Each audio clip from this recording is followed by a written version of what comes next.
자, 신윤의 뉴스 정면 승부 월요일 2부 여의도 정면 승부인데요. 오늘도 함께해 주실 두 분 소개해 드리겠습니다. 먼저 국민의힘 배준영 의원이십니다. 안녕하세요. 네, 안녕하십니까? 예, 그리고 더불어민주당 신현영 의원 나와 계십니다. 어서 오십시오. 네, 안녕하세요. 신현영입니다. 예. 일단 국민의힘 얘기부터 좀 해볼게요. 어제 의총도 열고 경론을 벌였다고 하는데 결론은 김기현 체제 유지네요. 자, 네. 배 의원님. 네. 이러면은 국민들이 그래도 저 임명직은 바꿨으니까 이 정도면 엄청나게 노력하고 있네 이렇게 볼까요? 어떻게 보십니까? 먼저 우리 국민의힘은 강서 구민의 엄중한 선택을 겸허히 받아들이겠습니다. 그리고 더 겸허한 자세로 국민 여러분께 다가가는 국민의힘이 될 거고요. 저희가 어제 한 4시간 반 정도 의총에서 경론이 이어졌습니다. 김밥 먹으면서 했다고 그러더라고요. 그죠? 네. 예. 그래서 그렇게 했는데 물론 당대표 사퇴 얘기도 있었습니다. 근데 대다수는 현행 체제는 유지하되 전폭적인 당 혁신과 쇄신을 이어나가자는 입장이고요. 그래서 저희는 좀 이념 논쟁에만 매몰됐다는 저희가 비판을 받아온 것도 사실입니다. 그래서 좀 서민 친화형 국정 운영을 하고요.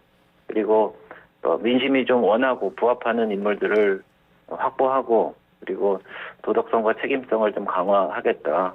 그러기 위해서는 저희가 혁신기구를 출범하고 총선도 이제 좀 준비하는 기구를 조기 출범하고요. 그리고 인재 영입비를 통해서 좀 새로운 인물들도 수혈하고 그리고 저희가 수도권이 이번에 좀 취약하다는 국민적인 심판을 받았다고 이제 저희가 자정하고 그런 쪽으로 인물이라든지 정책을 좀 더 강화하고 또 마지막으로 대통령실과 너무 이 수직적인 상하 관계에서 저희가 문제가 있는 거 아니냐 이런 얘기도 잘 듣고 있습니다. 그래서 그런 것도 좀 개선해 나가려고 지금 하려고 하고 있습니다. 신현영 의원님은 다른 당 입장에서 어떻게 보세요? 예, 실패를 통해서 여러 가지 대안을 심도 있게 논의하는 거는 바람직한 모습이라고 보입니다. 그런 면에서의 토론이 이루어지는 건 긍정적이나 여전히 윤석열 대통령, 김기현 대표 체제를 유지하고 있다. 결국에는 대통령이 앞장서서 사면해주고 당이 그대로 공천했던 김태우 후보의 그런 실패 사례가 강서구민이 심판을 한 건데요. 앞으로도 이런 시스템에서는 여전히 반복될 가능성이 있지 않나.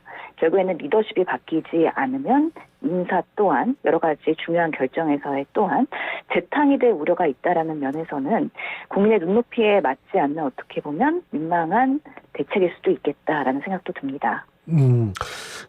배 의원님, 좀 전에 국민이 원하는 인물을 공천하고 이런 말씀 하셨는데, 네. 대통령실에 있는 사람들 될 거 그만두고 온다며요. 출마하러. 이 사람들이 국민이 원하는 인물이 될 수 있나요?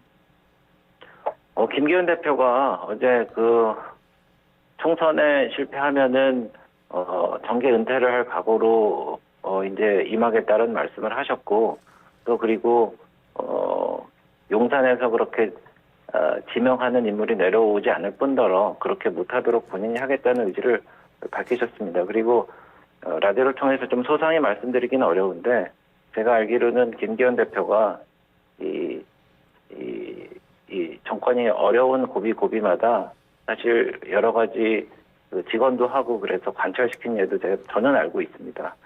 그리고 지금 김기현 대표 체제를 지금 흔들려고 하고 있는데 김기현 대표가 분명히 책임이 있죠. 이번에 사실 구청장 정도의 선거였는데 올코트 프레싱을 저희가 해갖고 저희가 누구 말로는 그냥 집단을 들고 불섭에 뛰어들었다 이런 얘기도 하시는 분들 계시는데 근데 오히려 이 민주당에서는 김기현 대표 체제가 무너뜨리는 게 좋겠다고 이제 고사를 지내는 듯한 모습도 보입니다. 근데 왜 그러냐면은 김기현 대표가 사실은 위기에 강한 분이세요. 그래서 예전에 울산시장 선거 때도 공천 받자마자 압수수색을 당했는데 청와대 했던 인물들 전부 다 징역형 구형을 받았지 않습니까? 그리고 대통령 지난번 선거 당시 윤석열 후보하고 이준석 대표를 이렇게 엮어서 다시 새 출발할 수 있게 한 분도 그분이고요.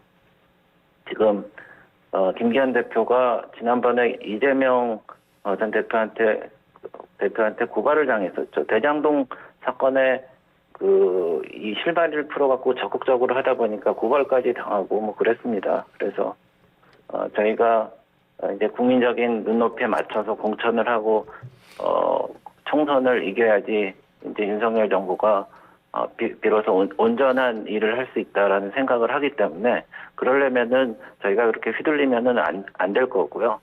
그렇게 안 될 겁니다. 예. 저기 신 의원님, 지금 배 의원님이 고사 지낸다 그러는데 저 민주당이 고사 많이 지내셨어요? 아니요, 뭐 저희는 사실 이번에 그 선거 결과 보면서 그번엔 민주당이 잘해서 그런 것이 아니고 국민들께서 윤 정부를 심판한 것이다. 그래서 그 엄중한 목소리를 우리도 잘 새겨드려야 된다는 생각이 들고 결국에는 그동안의 정치권에서의 정쟁화되고 양극화된 강대강 대치 국면에서 국민들이 이대로는 안 되겠다라는 나름의 판단을 이번 선거를 통해서 하신 거 아니냐라는 생각 때문에 민주당도 더 혁신하고 쇄신해야 된다라는 그 필요성을 이번 선거 결과로 저희가 이해하고 받아들였고요. 그러면서 양 당에서의 이제 공천 총선을 앞두고 혁신 경쟁과 쇄신 경쟁이 일어날 때 어느 당이 더 잘할 것이냐에 따라서 총선 결과도 달라질 것이다. 그러면서 저희도 우리 내부에서의 고삐를 이제 쬐어야 된다라는 생각을 갖고 있습니다. 그래서 국민의힘의 그런 공정 경쟁이나 아니면 민생 경쟁을 통해서 앞으로 남은 기간 동안에 노력하는 모습을 더 보여야 되지 않을까 싶습니다. 배 의원님, 네. 당내에서 이만희 신임 사무총장, 유이동 정책의장 두 분에 대한 평가는 어떻습니까? 네, 우선 뭐 두 분 말씀하셨는데 저희가 좀 전체적인 맥락을 먼저 말씀드리면은 저희가 확실한 좀 세대 교체 신호탄이라는 것은 눈에 띌 겁니다. 그래서 정책위 의장이 71년생, 여의도 연구원장이 73년생, 조직부총장은 74년생, 최고위원 김혜지 의원님 80년생 이렇고요. 그리고 임명된 분들이 뭐 대다수가 수도권 인사들입니다. 그래서 사실 지금 당 대표가 영남, 그리고 원내대표도 영남이라서 사무총장도 수도권에, 영남 아니에요? 네. 그래서 뭐 그런 게 있었는데 예. 이번에 뭐 사무총장은 뭐 영남이지만은 다른 대부분의 분들이 수도권이고 또 젊은 분들이라서 좀 새로운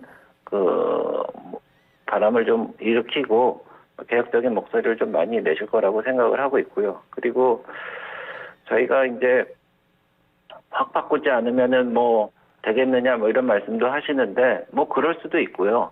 아니면은 저희가 긴 안목에서 지금 사실 총선이 6개월 남기는 했지만은 예비 후보 등록을 하고 이제 이른바 전투복이라고 그러죠. 선거 복장을 하고 할 수 있는 거는 12월 달서부터 아마 시작될 겁니다. 그러면은 굉장히 임박한 상황에서 저희가 정부 여당으로서 이제 정부와 호흡을 맞추고 팀워크를 맞추고 안정되게 하려고 그러면은 굉장히 시간적으로 촉박하다.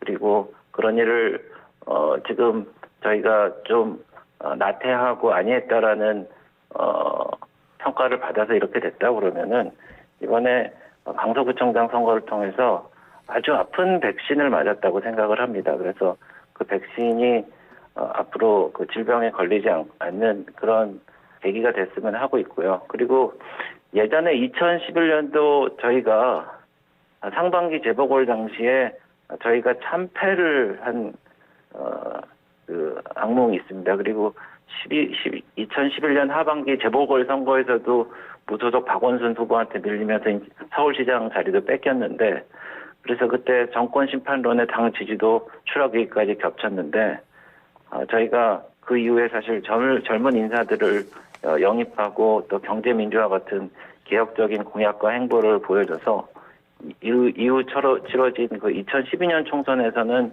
제가 152석으로 과반을 확보한 그런 경험도 있어요. 그래서 저희가 좀 그 결연한 각오로 저희가 개혁도 하고 혁신을 해서 국민들 앞에 다시 서는 계기로 삼으려고 합니다. 민주당 쪽에서는 어떻게 보십니까? 이번 인선?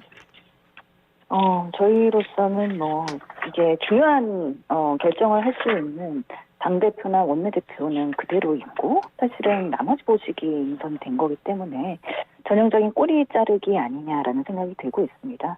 사실 국민들이 우려하고 있는 거는 윤석열 대통령이 여당의 그런 당무 개입을 하는 거 아니냐, 그리고 너무 정부와 여당이 유착돼 있는 거 아니냐, 이런 부분에 있어서의 우려가 분명히 있다고 생각을 하거든요. 그래서 여당이 용산 대통령실에 여의도 출장소라는 얘기까지 나오는 만큼 용산에 끌려가지 않는 모습, 그런 모습을 기대할 것으로 보이는데요.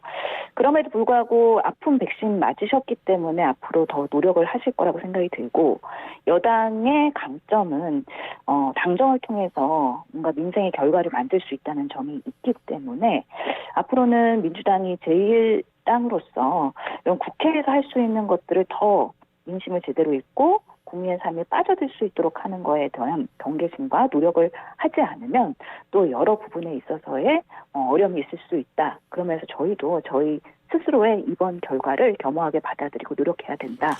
그런 면에서 예. 국힘이 이런 당직 인선을 한 거는 아쉬움이 많은 인선이라는 비판을 하고 있지만 민주당은 또 민주당대로의 노력을 계속해야 된다라는 목소리 내고 있습니다. 그 부분은 제가 조금 이따 여쭤보고요.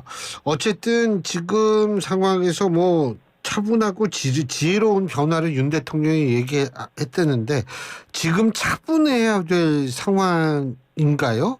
배 의원님?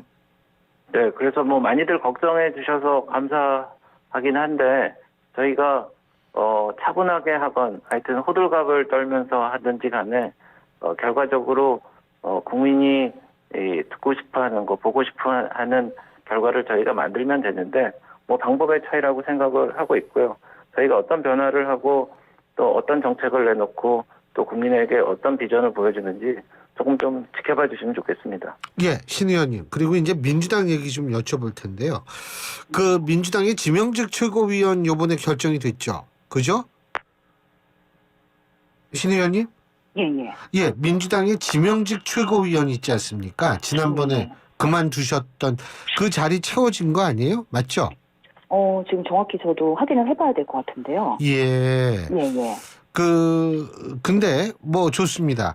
중요한 점이라는 것은 뭐냐면 이 친명들의 목소리가 굉장히 커지고 비명들의 목소리는 잦아들 수밖에 없는 상황이 아닌가, 이런 얘기들 나오는데 어떻게 보십니까? 예, 뭐 아무래도 이재명 당대표 체제가 더 굳건해졌다라는 평가를 많이 받고 있는 만큼 저번에도 제가 지금으로서는 친명의 시간이다라고 말씀을 드렸습니다.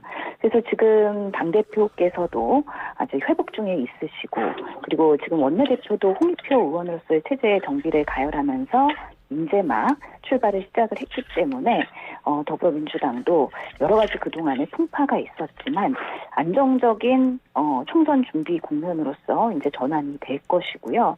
실제로 지금 국회 내에서 할 수 있는 여러 가지 입법들, 민생 법안들, 이런 부분들을 국정감사와 11월 예산, 그리고 그 이후에 법안 여러 가지 그 국회에서의 시스템을 통해서 구현을 해나가려는 노력을 하고 있습니다. 예. 어떻게 보세요? 그 비명하고 친명의 갈등이 이제 제가 뭐 어떻게 보세요, 배 의원님은? 이거 완전히 이제 없어지는 걸까요? 글쎄요, 뭐 이제 저는 그 민주당 신임 원내대표단의 리스트를 보면서 제가 지금 말씀을 드리는데, 예.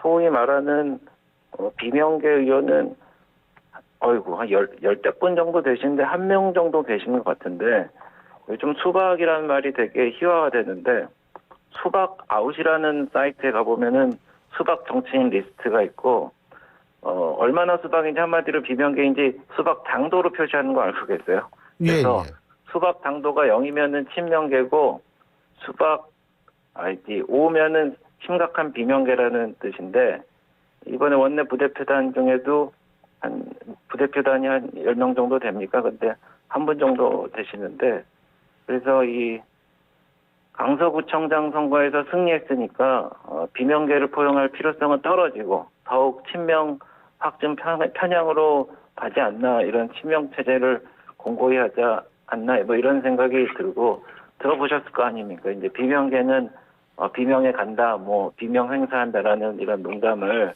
민주당 내에서도 뭐 하시는 것 같은데 글쎄요, 뭐 좀 염려하겠죠. 그래서 우리는 백신을 맞았지만은 거기는 샴페인을 마시는데 글쎄 이제 저희가 어떻게 대비할지는 서로 겨눠보면 알겠죠. 신 의원님, 제가 좀 궁금한 게 있는 게 지금 이제 네. 비명계에 대한 뭐 인위적인 어떤 조치는 소수한테는 있을 수 있지만 다수는 전 그렇지 않을 수 있다라고 보는데 문제는 뭐냐면 이게 지금 그 공천 경선 과정에서 비명계들이 좀 불이익을 받을 수 있다라는 분석이 많거든요. 왜냐하면 네. 당 외에 있는 이 강성 친명 지지층들이 대거 권리당원으로 지금 있기 때문에 이분들의 의지대로 공천 결과가 나올 가능성도 배제할 수 없다라는 얘기가 나오고 있고 만일 결과가 친명 일색이 되면 민주당은 어떻게 될까요? 뭐 결과를 예측하기는 어려운 부분이 있긴 하지만 우선은 이재명 대표가 이번 강서구청장 선거 이후에 예. 그런 통합의 메시지를 냈습니다. 우리 안의 작은 차이를 넘어 단합하고 갈등과 분열을 넘어서 위기를 극복하자. 예. 이런 메시지를 낸 만큼 당분간 이런 친명, 비명으로서의 갈등이 더 불거지거나 하지는 않을 것으로 보입니다.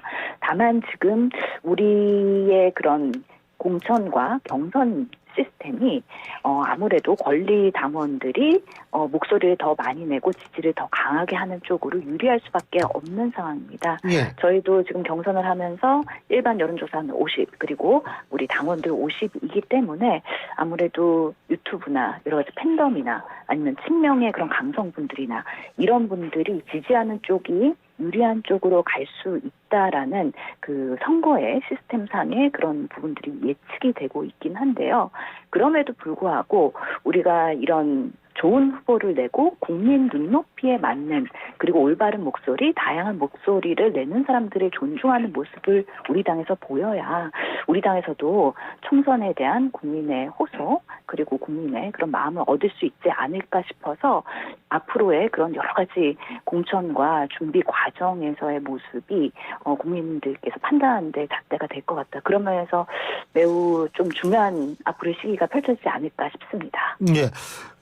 지금 이재명 대표는 아직 그 회복 상태가 아니라고 얘기를 하죠.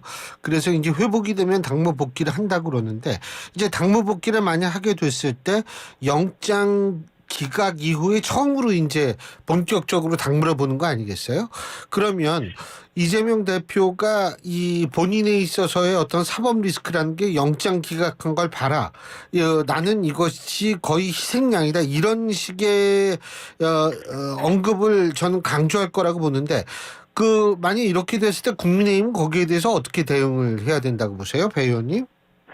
그래서 지금 건강이 안 좋으시니까 좀 빨리 회복하기를 좀 기원하고요. 예. 근데 다만 이 병상에 누워 계셔야 할 분이 강서구청장 유세는 나가셨는데 또 대장동 재판에는 불출석으로 국정감사를 이유로 들었지만은 또 당일 국감에는 참여하지 않으셨단 말이죠. 그리고 지난번에 페이스북에 쓰셨는데 좀 끌어내려야 된다고 그러는데 누구를 끌어내려야 되는지는 뭐 거기 밝히지 않았지만은 다 알고 그래서 이제 국정을 이제 회방 놓고 멈추기 위해서 이제 앞장서서 하시는데 저는 좀 바쁘실 것 같습니다. 사실 여의도에서만 그거 진도 지휘하시기 바쁘신데 지금 사실 민주당 이재명 대표 범죄수사 의혹 내용에 관련해서 지금 재판이 많이 벌어지고 있지 않습니까? 그래서 대장동 위례 신도시 의혹 성남 FC도 10월 달에 17일하고 20일 양일간 그 재판 예정이 있고 그 쌍방울 그룹사 자금 이체 의혹이 변호사 대납 사건이죠. 그래서 그것도 이제 관련 재판이 이어지고 있고 허위 사실 공표라고 그래갖고 김문기 전 성남도공개발1처장을 열흘밤이나 같이 여행을 가셨는데 모른다고 한 그 사건에 대해서 이제 공판이 진행 중이고 대북 송금 사건 관련해서도 지금 검찰에서 의혹 사건을 재이송해갖고 보강 수상 예정이고 백현동 것도 검찰이 개발력 관련해서 이재명 대표를 불구속 기소했단 말이죠. 그래서 저희는 말이죠. 이제 이재명 대표가 제1야당의 대표로서 정말 국정에 협조하지는 않더라도 정말 시시비비를 가리고 우리나라가 잘 되기 위해서 좀 뜻을 모아보고 좀 그런 일을 했으면 좋겠는데 이제 모든 게 본인의 사법 리스크를 줄이는 쪽으로 다 가지 않나 이런 생각을 합니다. 근데 저희도 좀 반성은 해요. 왜냐면은 우리 의총에서 어떤 의원님이 말씀하셨는데 우리 당의 일부에서 이재명 대표의 사법 리스크만이 정가의 보도인 것처럼 알고 그것만 얘기하고 우리는 제대로 준비를 안 한 거 아니냐 이런 자성의 목소리를 내신 분도 계셨거든요. 그래서 이재명 대표의 사법 리스크는 본인이 사법 처리를 받더라도 이미 여론 지지도라든지 이런 데는 반영됐기 때문에 이제 그거는 이제 변수로 두지 말고 상수로 두지 말고 아까 말씀드린 제가 3가지가 있지만은 그런 정말 국민이 원하는 우리가 제대로 된 여당으로서의 진검승부를 하는 게 더 필요하다라는 말씀을 의총에서 하신 분 말씀이 있으셔서 저는 그 목소리도 귀 기울여 듣고 해갖고 저희가 좀 전면적인 쇄신을 해야 될 걸로 생각합니다. 신 의원님, 지금 배 의원님이 이제 쭉 지금 재판 스케줄을 말씀하셨는데 이게 일주일에 최소한 한두 번 이상을 지금 나가게 되는 상황인데요. 이거 당무에는 지장이 없을 거라고 보세요? 실제로 아까 당대표께서 복귀 안 하셨기 때문에 아직 최고위원도 지명하지 않은 걸로 확인되고 있고요. 예. 원외 인사가 하마평에 올렸지만 아직까지는 추진되진 않았습니다. 그래서 여러 가지 재판의 일정도 있고 그다음에 회복하는 데 있어서 저번에 본회의 때 최상병 특검 표결할 때 오셨었거든요. 그때 뵀었는데 아무래도 이 지팡이 짚고 다니시고 하체 근력이 많이 약화되신 것 같아서 회복하는 데 시간이 많이 걸리는 거 아니냐 이런 걱정은 있었습니다. 그런 상황에서 또 이제 재판 대응도 해야 되고 당무도 진행해야 되는 어려움이 있으신데요. 결국에는 결국에는 당의 리더십 역할은 중요한 결정을 하고 당의 앞으로의 정책 방향이나 이런 것들을 이끄는 것이기 때문에 이런 부분에 있어서는 지금도 여전히 완전히 복귀하지는 않았지만 그런 부분에 있어서의 소통을 계속하고 있다라는 말씀을 드리고 싶고요. 이제는 우리 당이 민생을 위한 거침없이 행보를 해야 되는 상황인데 이런 부분에 있어서 원내 그리고 여러 당직자들 다 같이 힘을 모아서 지속할 수 있는 시스템을 만들면서 당대표가 복귀하는 시점에는 더 기치를 올리는 방향으로 추진해야 되지 않을까라는 생각을 하고 있고요. 그러면서 이제 우리가 총선 전에 국회 내에서의 할 수 있는 입법이나 예산에 대해서 내실 있게 수행하는 데 있어서 국회에서의 역할을 저희가 민주당이 리드하려고 하는 노력을 앞으로 계속 보여드릴 예정입니다. 만일 지명직 최고위원 친명이 또 되면 어떤 평가 내리시겠어요? 간단하게. 지금은 친명의 시간이라고 하긴 했는데 그럼에도 불구하고 저는 통합과 그런 여러 다양한 사람들의 의견 수렴을 통해서 이제 우리 당이 나아갈 방향을 가는 데 있어서 국민에게 보여드리는 모습을 보여야 되기 때문에 아마 그런 부분들을 감안해서 그래도 포용적인 인사를 저는 하지 않을까라는 생각이 들어서 아마 친명 일색이다라는 비판을 듣지는 않을 거라고 예상을 합니다. 예, 잘 알겠습니다. 오늘 두 분 말씀 여기까지 듣겠습니다. 고맙습니다. 네, 감사합니다. 예, 지금까지 국민의힘 배준영 의원, 더불어민주당 신현영 의원 두 분과 함께했습니다.